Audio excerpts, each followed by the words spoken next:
Diascofoot, le miroir du football de la diaspora congolaise.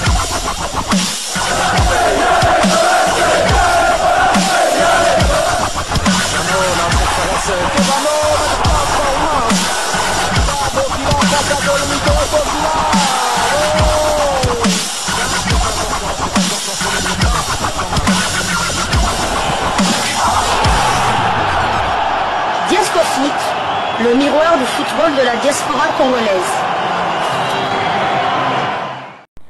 Vous êtes sur Diascofoot, le miroir du football de la diaspora congolaise. Diascofoot vous dit bonjour, tout le plaisir est pour nous de vous retrouver, mais surtout de savoir que vous êtes nombreux en train de suivre votre chaîne YouTube dédiée uniquement aux footballeurs de la diaspora congolaise.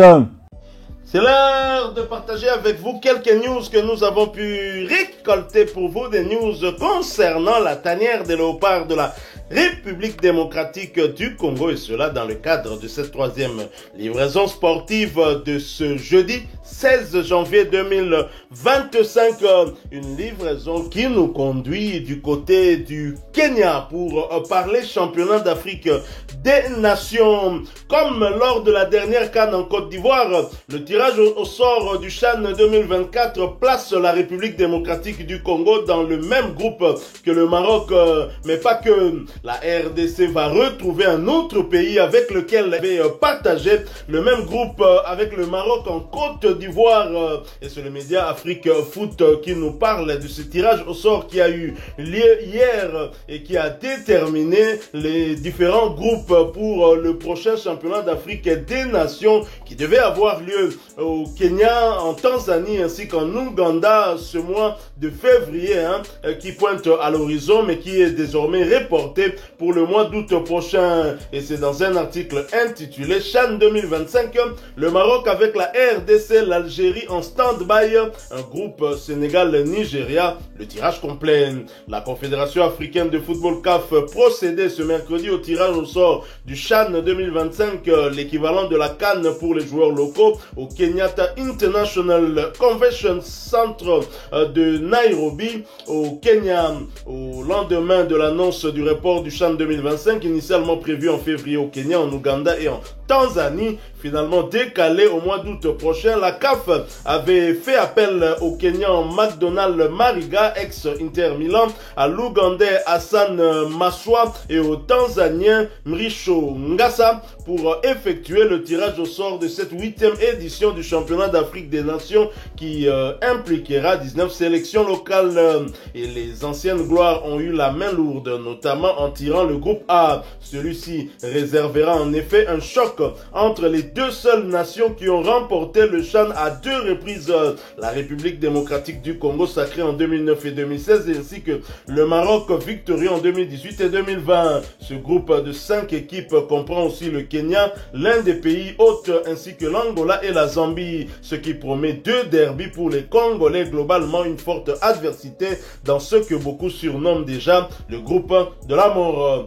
Tenant du titre et logé dans le groupe D, le seul à 4 équipes, le Sénégal n'aura pas non plus la partie facile contre le Nigeria, de retour après avoir manqué 2 éditions. Le Soudan qui possède l'une des meilleures bases locales en Afrique et le Congo, quart de finaliste en 2018 et 2020. Les bourreaux de la Côte d'Ivoire, du Cameroun et du Mali réunis. Le groupe B apparaît comme assez homogène avec l'hôte tanzanien, Madagascar, demi-finaliste de la précédente édition, et 3 équipes surprises.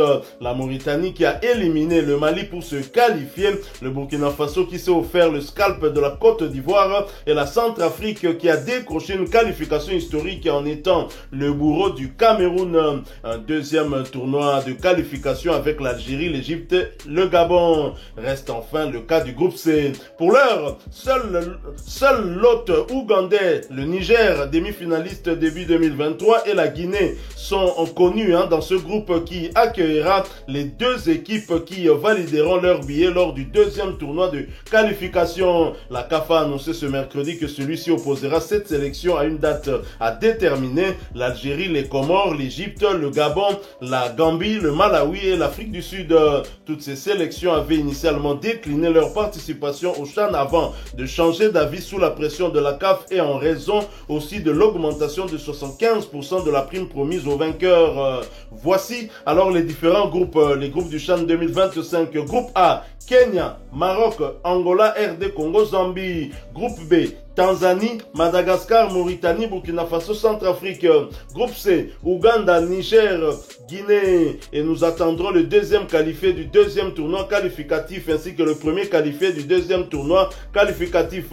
Et le groupe D, seul groupe constitué de 4 équipes du Sénégal, le Congo-Brazza, le Soudan ainsi que le Nigeria. Voilà donc la République démocratique du Congo qui tombe une fois de plus avec le Maroc ainsi que notre voisin zambien, comme ce fut le cas lors de la dernière CAN. Il faut signaler que lors de cette CAN-là, la RDC n'avait pas réussi à prendre les dessus sur aucune de ces deux équipes avec lesquelles nous allons partager ce groupe A lors du prochain championnat d'Afrique des Nations. Certains traitent ce groupe déjà de groupe de la mort. Je partage cet avis. Je vois et je pense réellement que ce groupe est réellement de la mort. Quand on voit la progression actuelle du football angolais, quand on voit les Marocains aussi bien chez les locaux que chez les A, les Marocains sont très très forts et même les Zambiens aussi. Les Zambiens ont aussi des bons clubs. Hein. Avec nous, ça a toujours été difficile. Le Kenya, je me souviens que le Daring Club Moté Pembe a remporté son unique trophée du côté du Kenya. C'était contre Breuris. Et sachant que c'est un pays organisateur, ce n'est jamais facile de jouer contre un pays organisateur. Comment analysez-vous ce groupe? Tout à fait, je vous rejoins là-dessus. C'est vraiment le groupe de la mort, bien que le Sénégal soit aussi logé avec le Nigeria. Mais bon, que vaut le Nigeria actuel lors du CHAN? Mais là, nous avons quand même 4 équipes. Le Kenya, c'est vrai que le Kenya aura l'avantage quand même de jouer devant son public. Je suppose que le match contre le Kenya se jouera bel et bien au Kenya. Le Maroc et la RDC, c'est 4 CHAN remportés, hein, toutes les deux. Donc la Zambie. En fait, toutes ces équipes, c'est vrai qu'on nous étions logés dans le même groupe à la CAN avec le Maroc et la Zambie. Hormis peut-être le Maroc.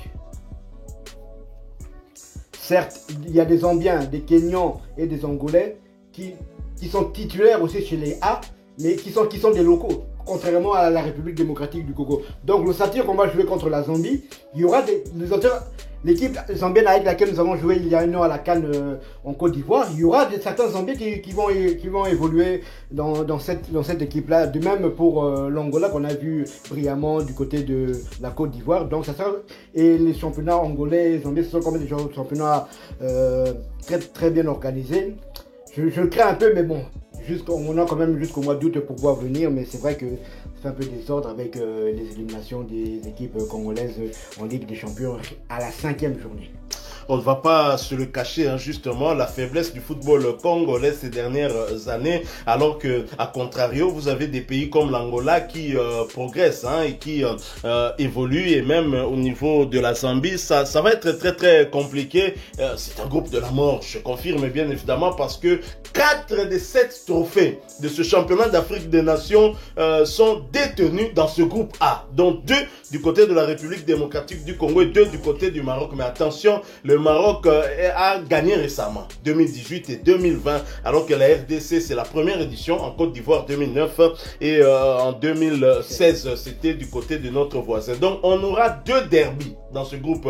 Derby contre l'Angola, qui est un voisin, derby contre la Zambie, qui est également un voisin, et on va jouer contre le Maroc aussi, le Maroc où 2 légendes de la République démocratique du Congo sont morts. Le maréchal Mobutu enterré là-bas et Dingwe qui venait de nous quitter et qui dont le corps va certainement revenir ici pour des funérailles dignes de ce nom. Nous profitons d'ailleurs pour présenter nos condoléances à sa famille biologique, mais à la famille sportive en général de la République démocratique du Congo. Edingwe, c'est quelqu'un qui a bercé notre enfance. Nous le suivions dans les rues de Kinshasa pour aller suivre les combats de catch quand cela était possible, bien évidemment. Alors, vous parlez du Maroc, vous parlez de la Zambie, une équipe zambienne chez les A qui est constituée aussi des joueurs évoluant dans le championnat local. C'est ça justement la difficulté que nous allons avoir, le défi de notre sélectionneur Otis Ngoma, pendant que les Zambiens auront des joueurs qui sont déjà aguerris, qui ont joué la dernière CAN et qui nous ont mis en difficulté, qui ont même mis le Maroc en difficulté. Il ne faut pas oublier que si les Ivoiriens ont remporté cette CAN-là, c'est parce que justement les Marocains avaient battu les Zambiens lors du match de la 3e journée de notre groupe. C'est ce qui a fait passer finalement les Ivoiriens pour qu'ils aillent jusqu'au bout de ce tournoi. Tout à fait. Ma crainte est que comme vu que la CAN, le CHAN a été reporté au mois d'août prochain, ma crainte est que notre meilleur joueur, on peut le dire ainsi, de la pépite Oscar Kabouit ne soit plus à ce moment-là un joueur local.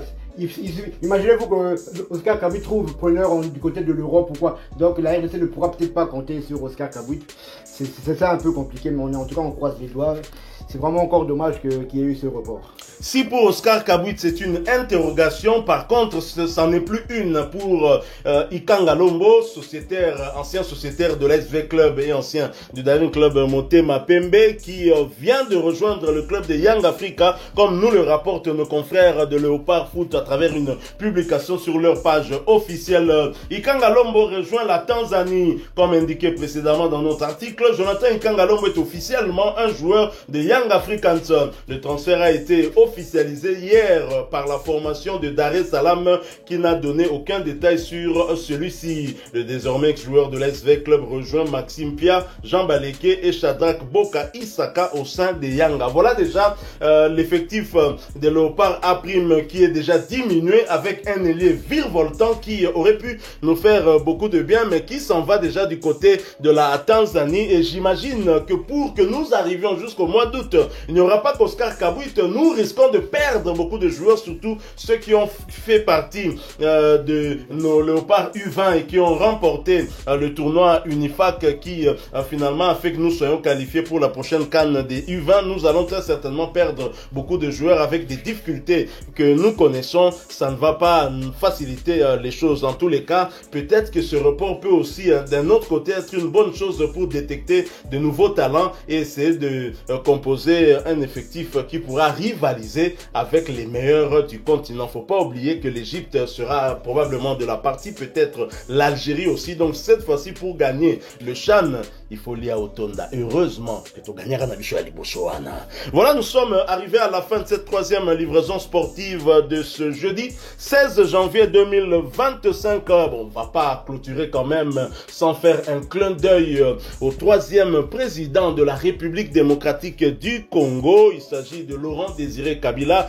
qui avait été lâchement assassiné un certain 16 janvier, c'était de l'année 2001. Et aujourd'hui, si c'est férié, c'est pour justement que nous commémorions cet événement, triste événement douloureux de notre pays. Ça fait partie de notre histoire, bien évidemment. En même temps, nos pensées aussi à la famille de Edingwe Moto Nangenge. Edingwe, c'était son véritable nom, donc ce n'était pas un sobriquet. Moto Nangenge, par contre, oui, la locomotive qui fume. Mais il nous laisse quand même un fils qui suit ses pas dans le catch. Malheureusement, c'est pas aussi dans les fétiches. C'est ce qui est vraiment dommage. Si vous avez aimé cette troisième livraison, laissez-nous un maximum de j'aime. Merci de partager avec nous en commentaire votre point de vue. Abonnez-vous sur cette chaîne Diasco Foot, parce que nous sommes et restons le miroir du football de la diaspora congolaise. N'oubliez pas d'activer la petite cloche de notification, histoire de ne plus rien manquer des prochains sujets que nous allons vous proposer. Encore une fois, merci à vous, avec espoir de vous retrouver bientôt dans un autre sujet d'actualité. Mais en attendant, portez-vous bien et Diasco Foot vous dit au revoir. Ouais,